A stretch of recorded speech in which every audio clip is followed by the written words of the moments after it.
मैं राजीव कुमार। दोस्तों, मैं इस वीडियो के माध्यम से कुछ वास्तविकता से जो सदियों से चली आ रही हैं उससे आपको अवगत करना चाहता हूं। दोस्तों, दुनिया के अंदर जितने भी धर्म या देश हैं,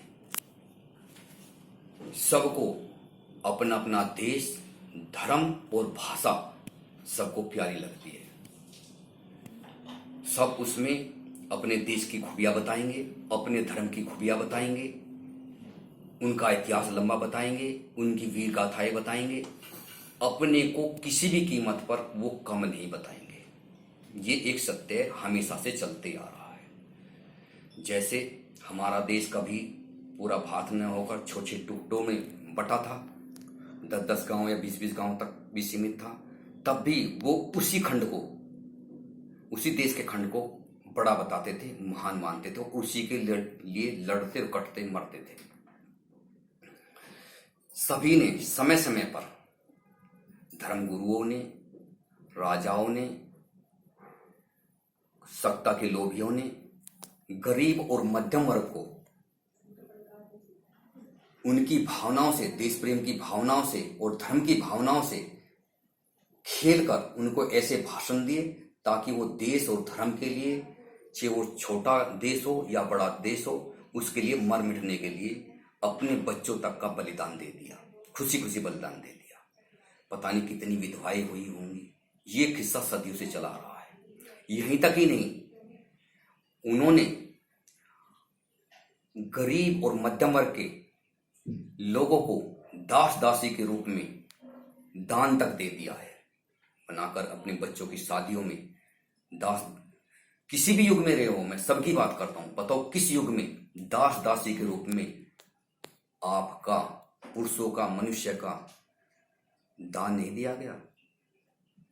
सभी युग में ऐसा हुआ है। दोस्तों, केवल पूंजीपति वर्ग हमेशा सुरक्षित रहा है, लगभग कुछ अपवादों को छोड़कर।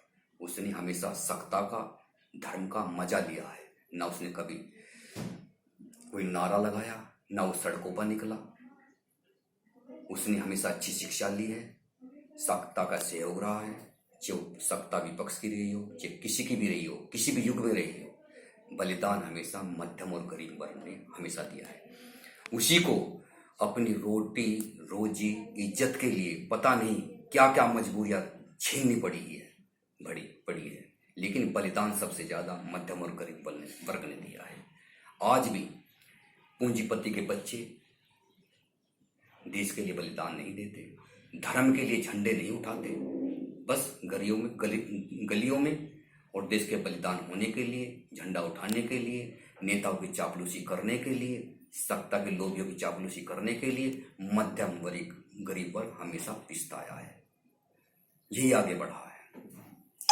उन्हें तो अपने देश के लिए कुछ नहीं किया। उनके बच्चे तो यहाँ पर पढ़ना भी पसंद नहीं करते, वे तो विदेशों में जाकर शिक्षा लेते हैं। केवल यहाँ पर आते हैं सत्ता सुख लेने के लिए, अपना बिजनेस सेटअप करने के लिए, यहाँ पर से धन इकट्ठा कर विदेशों में ले जाने के लिए। वरना उन्हें तो यहाँ की भूमि से भी उन्हें नफरत सी होने लगती है। दोस्तों, ये किस्सा हमेशा से चलता रहा है। आपके बलिदान की दुहाई हमेशा देती जाती रही है। आपका बच्चा शहीद होता है, 2-4 दिन गुणगान गा लिए जाते हैं, फिर अपना शांत हो जाते हैं। आपको किसी भी तरह से आपसे कोई मतलब नहीं। आज भी आपकी वोटों से मतलब है, पहले भी आपके खून से, आपकी मेहनत से मतलब था। गरीबी को और मध्यम वर्ग को किसी से कोई मतलब नहीं है। केवल अपनी सत्ता और स्वार्थ, अपनी राजाशाही से मतलब है। दोस्तों, मैं अधिक न कहता हुआ बस इतना कहता हूं कि आप ये बताएं मुझे कि आपका परमात्मा, आपका भगवान, आप किसी भी धर्म में, किसी भी धर्म को मानते हैं, ये बताइए आपका, जिसकी आप पूजा करते हैं, वो दुनिया के किस कोने में नहीं है और कहां पर नहीं है, किस छोटी छोटी जगह नहीं है। बस आपको देखने की जरूरत है। मत लड़िए मजहब के मंदिर, मस्जिद और दूसरे धर्मस्थलों के लिए। खुदाई करते रहो। कहीं मंदिर मिले खुदाई करने पर, कहीं मस्जिद मिलेगी, कहीं दूसरे धर्म के और चीजें मिलेगी, कहीं मानव कंकाल मिलेंगे, कहीं जानवर के कंकाल मिलेंगे। दोस्तों, ये भी एक हकीकत है। आज मैं जिस घर में रहता हूँ, जिस भगवान की मैं पूजा करता हूँ या गीता पढ़ता हूँ, रामायण पढ़ता हूँ, यदि मैं इस घर को बेच देता हूँ दूसरे धर्म के लोगों, तो वो उसमें जिस धर्म का भी आदमी इसको लेगा, उसमें उसी धर्म की वो पूजा करेगा, उसी धर्म के नारे इस घर में लगाएगा। ये एक सत्य है, इसे कोई रोक नहीं सकता। इसलिए इन स्वार्थी, झूठे, आडंबरी नेताओं, राजाओं और धर्माधीशों के चक्कर में मत आइए। बस अपने दिलों में, अपनी आत्मा में सच्चा मंदिर बनाइए, उस भगवान का या उस गॉड का जिसकी आप पूजा करते हैं, या उस खुदा का। और सच्चे मन से उसने जो रास्ते बताए हैं, जो उसने नसीहत दी है कि हमें सत्य बोलना चाहिए, झूठ नहीं बोलना चाहिए, एक दूसरे का सम्मान करना चाहिए, किसी गरीब का घर उजड़ते देख खुश नहीं होना चाहिए, हमें दूसरे का हक नहीं छीनना चाहिए। कोई गरीब पास में भूखा है तो उसको सबसे पहले रोटी उसको दीजिए, बाद में अपने आप खाइए। दोस्तों, किसी गरीब का घर उजड़ते देख खुश होना सबसे बड़ा पाप है। दूसरे घर में आग लगी हो और हम खुश होते हो तो वो सबसे बड़ा पाप है। ये सभी धर्मों की चीज है। किस धर्म में नहीं लिखा कि गरीबों को दान दीजिए, गरीबों को की सेवा कीजिए। दोस्तों, बस अपने आत्माओं में उस परमात्मा का, उस खुदा का, उस राम का, उस कृष्ण का मंदिर बनाइए और तहे दिल से उसकी पूजा कीजिए और अपने गुनाहों की क्षमा मांगिए। झंडे उठाएं या चमचागिरी करें, केवल उसकी करें, वही सबको देने वाला है। दोस्तों, बिना उसकी इच्छा के पत्ता नहीं हिलता। क्यों दूसरे की किसी की चमचागिरी करते हो? बस थोड़ा सोचो कि हमें अपने बच्चों का भविष्य कैसे बनाना है। हमारे बच्चे, आने वाली पीढ़ी कैसे खुश रहें। जो सदियों से हम पिटते आ रहे हैं, इससे हम कैसे बचें, इसका रास्ता निकालें। वर्तमान में जिए कि वर्तमान में क्या हो रहा है।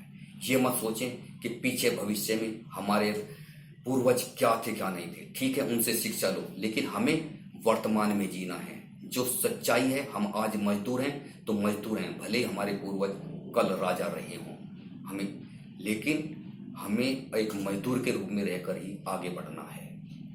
इस चीज को जानना है। जिस धर्म में है, सभी धर्म अच्छे हैं। आप जिस धर्म में हो, जिस देश में हो, वहीं सबसे अच्छे हैं और वहीं बनकर रहो। बस आपस में एक दूसरे का सम्मान करना, एक दूसरे का सहयोग करना, सभी धर्मों का सम्मान करना। कमी है तो अपने अंदर है, अपने अंदर की कमी को देखो। ये मत देखो वो 5 टाइम नमाज पढ़ने जाता है, उससे शिक्षा लो कि वो 5 टाइम जाता है, कम से कम 2 टाइम हम मंदिर तो जाएं। हम कहते हैं वो कट्टरवादी हैं, वो कट्टरवादी नहीं, वो सच्चाई पर है, 5 टाइम जाते हैं। उनके अंदर भी गुनाह हैं, कुछ लोग उनके यहाँ नहीं जाते 5 टाइम भी, लेकिन हमें उनसे शिक्षा लेनी चाहिए कि वो 5 टाइम जाते तो हमें 2 टाइम जाना चाहिए। वो जरूरी है, हमें देखना चाहिए। हमारे ग्रंथ का पन्ना कहाँ किसी के पैरों में तो नहीं पड़ा है। हमारे धर्म की मूर्तियां कागजों पर बनी, गंदगी में पड़ी, अखबारों में बनी, पता नहीं कहाँ कहाँ पैरों में फिरती हैं। दूसरे धर्म का पन्ना पैरों में नहीं फिरता। हमें इनसे शिक्षा लेनी चाहिए कि हमारे धर्म के जिनको अवतार कहते हैं, उनकी मूर्तियां किसी कागज पर या किसी पीपल के नीचे या कहीं गंदगी में न पड़ी हो। इस चीज का भी हमें ध्यान रखना चाहिए, शिक्षा लेनी चाहिए। हमें दूसरों के धर्म से नफरत नहीं, दूसरों के धर्म की अच्छाई से शिक्षा लेनी चाहिए और उससे लेकर हमें आगे बढ़ना चाहिए और अपने अंदर देखना चाहिए कि हम क्या गलतियां कर रहे हैं। क्या आपने कभी सोचा है अपने बच्चों को गीता का पाठ पढ़ाते हुए, रामायण पढ़ाते हुए? नहीं, वो अपने बच्चों को कुरान पढ़ाते हैं, कुरान शरीफ पढ़ाते हैं, तो क्या बुराई है? क्या तुमने सोचा है कभी कि हम भी अपने बच्चों को गीता, रामायण या और जिस भी धर्म में आप पैदा हुए हैं, कि हम उनको उसका ज्ञान कराएं? नहीं, आप तो कहते हैं कि हम तो काफी आगे निकल चुके हैं, हम तो नए उसमें युग में आ गए हैं, पुराने युग की बात मत कीजिए। दोस्तों, रामायण गीता तो पढ़ना ही होगा, तभी सत्य के मार्ग पर चलना होगा। दूसरों को देखो, वो कुरान पढ़ते हैं, तो हमें भी अपने बच्चों को अनिवार्य रूप से गीता, रामायण और जिस भी धर्म में रहते हैं उनका अनुसरण करना बहुत जरूरी है। उनसे शिक्षा लो, उनसे नफरत नहीं, उनसे प्यार करो, उनसे शिक्षा लो कि हमारे अंदर क्या कमियां रही हैं। दोस्तों, वरना लड़ते रहो। कोई भी देश, कोई भी धर्म कभी भी अपने को छोटा नहीं कहेगा। खोदते रहो, खोदते रहो, खोदते रहो मिट्टी को, जमीन को, पता नहीं क्या क्या निकलेगा। लेकिन आपकी जो मजबूरियां हैं, आपकी गरीबी जो है, आपकी जो पीड़ा है, वो कम नहीं होगी। बस दूसरे की से ईर्ष्या कर खुश होते रहो, उस दूसरे की बुराई निकाल कर कि उस देश में ये कमी है, हमारे देश में ये अच्छाई है, हमारे ग्रंथों में ये अच्छा है। बस पिसते रहो, लड़ते रहो, मरते रहो और खुश होते रहो, बस अपने मन में। कुछ अखबार वालों को, कुछ टीवी वालों को तो पैसा मिलता है इस चीज का, वो फ्री में इस चीज के लिए प्रचार नहीं कर रहे, उन्हें उस चीज के प्रचार के लिए पैसा मिलता है, वो तो बस पैसे के लिए काम कर रहे हैं। जिस दिन पैसा मिलना बंद हो जाएगा, उस दिन ही वो गुणगान करना बंद कर देंगे। उन्हें न किसी अच्छाई से न बुराई से किसी से कोई मतलब नहीं है। बस दोस्तों, नमस्कार। वीडियो काफी लंबा हो गया, आगे मिलता हूँ किसी दूसरी वीडियो के साथ। धन्यवाद। ठीक है।